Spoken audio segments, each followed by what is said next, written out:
السلام علیکم ورحمۃ اللہ وبرکاتہ. کیا حال ہے سب کا؟ الحمدللہ. روزے اچھے گزر رہے ہیں؟ کس کو بہت مشکل لگا روزہ؟ آپ کو کیوں ویکنس ہو گئی تھی؟ ویکنس کا کیا علاج ہے؟ جیسے کل میں نے آپ سے کہا تھا نا کہ اپنے ایک دن کے اندر جو آپ کے انرجی کے لیولز مختلف اوقات میں ہوتے ہیں ان کو ٹیسٹ کیجیے ایک دو دن کہ کس وقت آپ زیادہ بہتر کام کرنے کے قابل ہوتے ہیں. تو اپنے اہم ترین کام پھر اس وقت کر لیجیے، اور باقی جو آپ اپنی نیند وغیرہ پوری کرنی ہے وہ اس وقت میں کر لیں جب آپ کی انرجی لو ہو رہی ہو.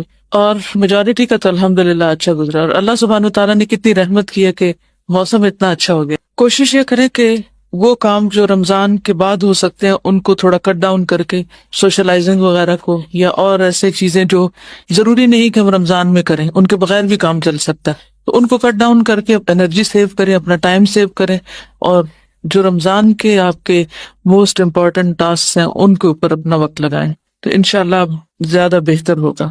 اور یہ بتائیے کہ کون سا والا روزہ رکھا ہے؟ عام روزہ یا خاص روزہ؟ خاص الخاص. گڈ. خاص الخاص روزہ رکھیں، ٹھیک ہے. اور اس کے لیے کیا کرنا ہوتا ہے؟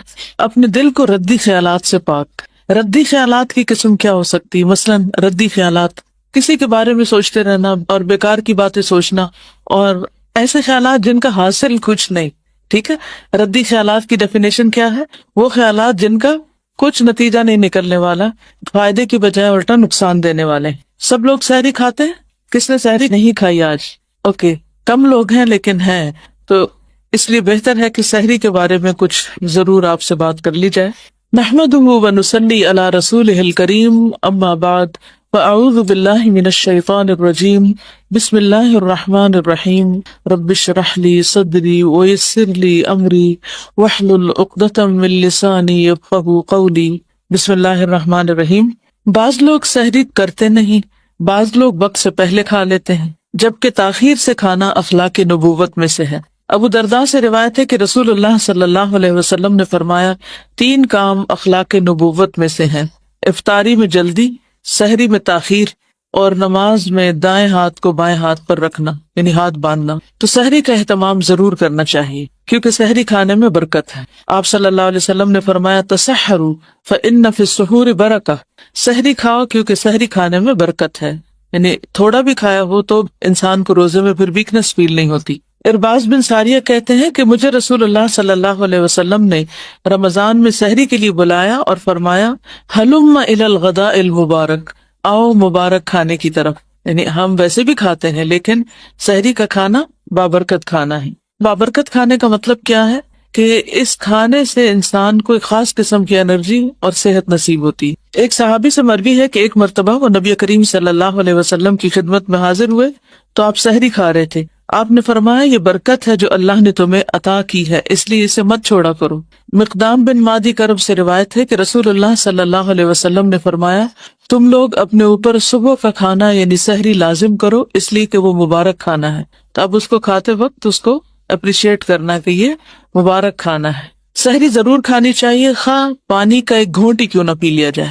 یہ بعضوں کا طبیعت نہیں مان رہی ہوتی یا راتیں چھوٹی ہونے کی وجہ سے بالکل بھوک نہیں ہوتی، تو ایسی صورت میں پانی پی لینا چاہیے. پھر سحری کھانے والوں پر رحمتیں نازل ہوتی ہیں. آپ کھا رہے ہوتے ہیں اور فرشتے آپ پر درود بھیج رہے ہوتے ہیں، مغفرت کی دعائیں کر رہے ہوتے ہیں، کیونکہ اس وقت یہ بہت کمی محسوس ہوتی ہے کہ اس وقت تو رات کا پچھلا پہر ہے اور استغفار قبول ہوتی ہے اور گناہوں کی بخشش ہوتی ہے، اور ہم کھانے میں لگے ہوئے ہیں. ایک ایسی گلٹ سی اندر آتی ہے. تو اس وقت تسلی رکھنی چاہیے کہ جب تک ہم کھا نہیں رہے تھے اور جاگ رہے تھے اس وقت میں ہم دعا کر رہے تھے، اور اب ہم کھانے کی وجہ سے دعا نہیں مانگ سکتے تو فرشتے دعائیں مانگ رہے ہیں. اس سے پھر انسان کے اندر ایک پازیٹیوٹی آتی ہے، خوشی آتی. کھجور بہترین سحری. کچھ بھی کھائیں لیکن کھجور کا 1 2 3 پیس تک ضرور لے لیں کیونکہ اس سے آپ کو انرجی ملے گی. اور پھر افطار کا وقت خوشی کا وقت ہوتا ہے. روزہ دار کو 2 خوشیاں حاصل ہوتی، ایک وہ وقت جب وہ افطار کرتا ہے اور دوسرے جب وہ اپنے رب سے ملاقات کرے گا. میرا نہیں خیال کہ کسی بھی کھانے میں اور کسی بھی وقت کھانے میں اتنی خوشی ہوتی ہو جتنی افطار کے وقت 2 گھونٹ پانی پی کر ہی خوشی ہو جاتی. تو اس وقت یہ یاد کریں، آج آپ کا ہوم ورک ہے یہ کہ افطار کے وقت آپ نے یہ بات یاد رکھنی ہے کہ ایک دن مجھے اپنے رب سے ملاقات کرنی ہے. تو جس طرح اس وقت مجھے خوشی ہو رہی ہے، اللہ کرے کہ اس وقت بھی مجھے اسی طرح کی خوشی ہو، میرے اندر وہ ڈر نہ ہو، خوف نہ ہو کہ پتہ نہیں اب میرا کیا بنے گا. پھر یہ کہ افطار جلد کرنا مسنون ہے، افطار جلد کر لینا چاہیے. کیونکہ بعض اوقات ہم ادھر ادھر کے کاموں میں لگے رہتے ہیں، کچن سمیٹ رہے ہوتے ہیں، اچھا میں آ رہی ہوں، اور اس میں 2-3 منٹ بعض اوقات لوگ ڈیلے کر دیتے ہیں، تو ڈیلے نہیں کرنی چاہیے، بس ادھر اعلان ہو اور دوسری طرف افطار ہو جائے، چاہے پانی کا ایک گھونٹ ہی کیوں نہ ہو۔ بہترین تو یہی ہے کہ کھجور سے کھولا جائے روزہ، لیکن اگر کھجور نہ ہو تو پھر پانی کا گھونٹ، دودھ کا گھونٹ، جو بھی چیز ہو اس سے کھول لیا جائے۔